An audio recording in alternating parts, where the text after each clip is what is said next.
C'est la toute première fois que cela se produit dans la République française. Il y a tout juste 3 semaines, le président du Sénat a fait voter une résolution afin d'attaquer le journaliste Ivan Stefanović en justice.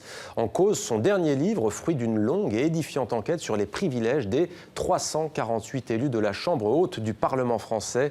Bonsoir Ivan Stefanović, merci d'être avec nous sur TV5 Monde. Le Sénat, un paradis fiscal pour des parlementaires fantômes, c'est aux éditions du Rocher. Commençons donc par cette première, puisque c'est comme ça qu'il faut l'appeler. Comment est-ce que vous avez accueilli cette action du Sénat et de son président à votre rencontre ?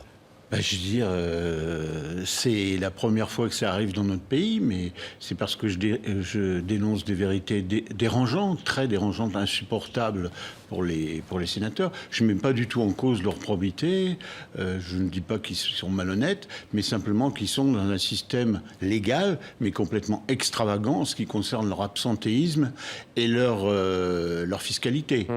Mais moi, je trouve pas que j'ai montré la moindre animosité vis-à-vis des sénateurs.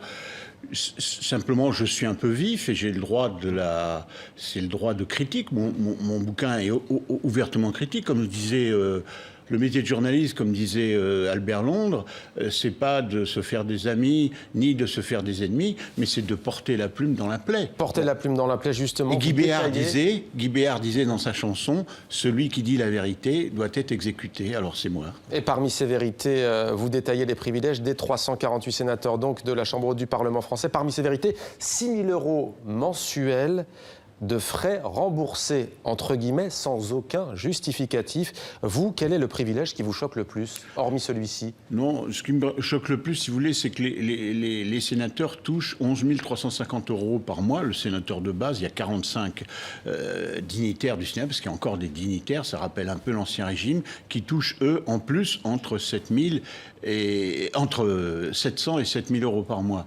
Mais ils touchent, si vous voulez, sur ces 11 350 € nets par mois, ils ne sont imposés sur l'impôt sur le revenu que sur 4 000 €. Donc ça fait que plus de 60% de leurs revenus échappent à l'impôt. C'est parfaitement légal. Et la deuxième chose... Si on vous suit, pardon de vous couper, ça veut dire 7 000 € au noir, comme on dit, dans le compte en banque? Au noir, oui, mais légal. C'est du noir légal, si vous voulez. C'est comme les primes. C'est les primes qu'avaient les gouvernements dans le temps. Tout a été égalisé. Ça arrive sur un compte en banque de chaque sénateur et tout. Bien sûr. Il y a leur absentéisme, c'est un autre problème. Alors ça, c'est légal. Vous l'avez dit tout à l'heure, vous avez parlé de l'Ancien Régime.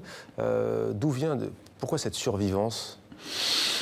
Parce que le Sénat est une vieille institution française. Moi, je suis bicaméraire, je suis pour le maintien de cette institution. Mais je propose qu'on n'ait plus 348 sénateurs, qu'on en ait une centaine, comme aux États-Unis, qu'on leur donne plus de moyens. Parce qu'ils n'ont pas beaucoup de moyens. Ils ont chacun de quoi avoir 4 ou 5 collaborateurs. Aux États-Unis, chaque sénateur en a une cinquantaine.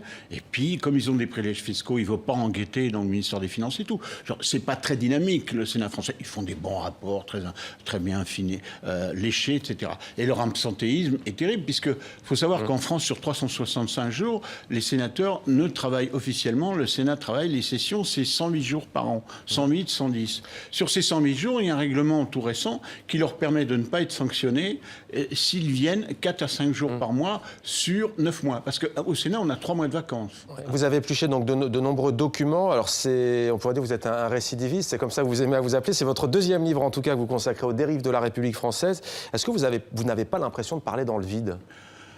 Si vous voulez, non, parce que c'est même le nouveau président du Sénat m'avait remercié à l'époque, parce que on avait fait, dans le premier bouquin, on avait mis en cause certaines choses et il avait pu faire passer des réformes.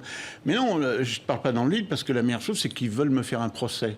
Donc, il n'y a que la vérité qui blesse. Je pense que ce livre aura au-delà de ma petite personne, aura une qualité, c'est de faire changer les choses. Parce que je suis persuadé que les privilèges fiscaux des sénateurs, il y a un principe de base dans notre pays, c'est qu'il y a une égalité fiscale. Or, cette égalité fiscale n'existe pas pour les sénateurs.